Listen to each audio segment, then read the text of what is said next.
शेर 524 पार्लियामेंट के मेंबर के बीच में अकेला तुम्हारा बिल फाड़ने वाला कोई दूसरा नेता नहीं है, वो हैदराबाद का शेर असदुद्दीन ओवैसी है। क्या कहा था मुफ्ती सलमान अजहरी ने? ये जो यूट्यूबर हैं, ये जो कैमरा लेकर के सामने आकर के बैठ जाते हैं, बहुत बड़ा हाथ इनका भी है। वो कटिंग डाल करके फेसबुक में और ट्विटर में वायरल किया और उस वायरल के चक्कर में लोगों के निशाने पर आए मुफ्ती सलमान अजहरी। हमारा बच्चा नेताओं का कुत्ता बनकर कर आ गया, नेता आ गया हमारे मोहल्ले में, उसके लिए दरी हमारा बेटा बिछाएगा, उसके लिए कुर्सी हमारे बेटे सीधी करेंगे। कौन है वो? कौन है? उसको पेशाब करने का ढंग नहीं मालूम, पानी पीने का तरीका नहीं मालूम, वो तुम्हारे बेटे को गुलाम बना करके रखा है। तुम्हारा बेटा दूसरों के लिए कुर्सी क्यों बिछाएगा? तुम्हारा बेटा दूसरों के लिए दरी क्यों बिछाए? तुम्हारा बेटा गुलाम कैसे बन गया? अल्लाह ने फरमाया था इन्नी जाइलुन फिल अर्दी खलीफा, मैं जमीन में खलीफा बनाने वाला हूं। खिलाफत का मतलब होता है पावर, खिलाफत का मतलब होता है इख्तिदार, खिलाफत का मतलब होता है हुकूमत। तेरे बाप को खुदा ने पूरी दुनिया का हाकिम बनाकर भेजा और तुम कैसे गुलाम बन गए? तुम कैसे दूसरों के कुत्ते बनकर घूमने लगे? 4 लीटर पेट्रोल के चक्कर में दिन भर बाइक लेकर के घूमेंगे नेता के पीछे। कौन है वो नेता? क्या कर देगा वो तुम्हारे लिए?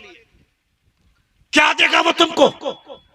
अपने आप को इस काबिल क्यों नहीं बनाते कि तुम्हारे बेटे के पीछे ये सारे लोग घूमे? क्यों नहीं बनाते इस काबिल? हमारे बेटे कुर्सी क्यों सीधी करेंगे? अभी हमारे इलाके में भी गालिबन यहाँ पे भी 1 तारीख को इलेक्शन है, हमारे यहाँ भी 1 तारीख को इलेक्शन है। एक साहब ने कहा कि मुसलमानों के पास दूसरा कोई ऑप्शन नहीं है, जेएमएम के तीर धनुष में उसको वोट देना ही पड़ेगा, उसके पास कोई दूसरा ऑप्शन नहीं है। ये बात सुनकर के 5 लोग प्लान कर रहे थे कि ये तो बहुत बुरी बात है, कैसे कह दिया जेएमएम के लोगों ने। मैंने कहा कि बुरा क्यों लग रहा सुन के, तकलीफ क्यों हो रही है तुमको सुन के? तुमने तो कोई ऑप्शन छोड़ा ही नहीं, तुम तलवा चाटने लगे, इसलिए लोगों ने तुमको इफ्तार पार्टी देकर के कुत्ते के मुंह में हड्डी डाल दी। अब ये साल भर मेरा गुलाम बन करके रहेगा। ए जालिम कौन होता है? वो इफ्तार पार्टी देने वाला। हमने रोजा रखा है खुदा के लिए, इफ्तार का इंतजाम भी मेरा खुदा करेगा। सुभान अल्लाह। वो कौन होता है मेरे लिए 2-4 केले और 2-4 पकौड़े पेश करके मुझे जिंदगी भर का गुलाम बनाने वाला? ये कौन होता है नेता? तेरे पास कोई ऑप्शन नहीं है। तुम्हारा जो लीडर होता है उस लीडर को तुमने बीजेपी का टी टीम बी टीम माना। वो देख हैदराबाद का शेर 524 पार्लियामेंट के मेंबर के बीच में अकेला तुम्हारा बिल फाड़ने वाला कोई दूसरा नेता नहीं है, वो हैदराबाद का शेर असदुद्दीन ओवैसी है। ताली नहीं, वो असदुद्दीन ओवैसी है जो तुम्हारा शेर बनकर के पार्लियामेंट में बीच में जाकर के लोगों के सामने तुम्हारा बिल फाड़ता है। वो तुम्हारा शेर है, मगर तुमने उसको बी टीम माना। लोगों ने कहा, तुम भी कहने लगे। मुसलमानों ने अपने लीडर को फरामोश किया, अपने कायद को फरामोश किया, इसलिए मुसलमानों को दूसरों की गुलामी करने लगी। क्या कमी है उसके पास कि वो पैसों के चक्कर में अपना जमीर बेचेगा?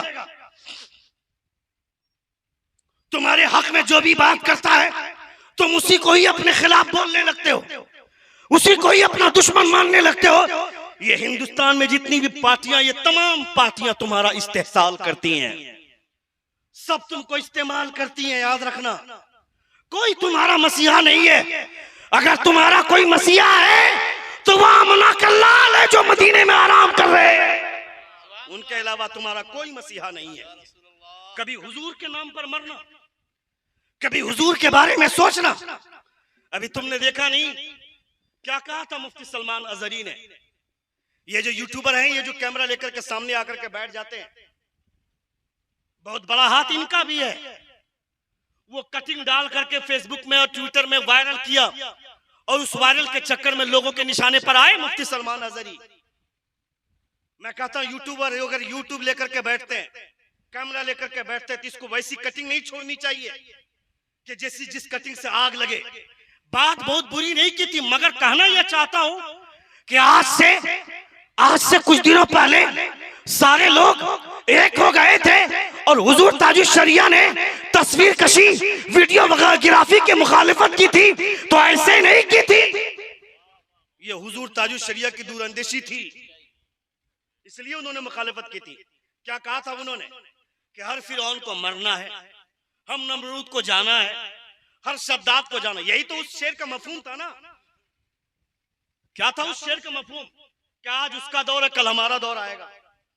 यही तो उसका मफहूम था, उसका मकसद ये था कि फिरौन सिफत जो भी हो उसको जाना है, नमरूद सिफत जो भी हो उसको जाना है। कोई दुनिया में हमेशा रहने के लिए नहीं आया, सबको इस दुनिया से जाना है।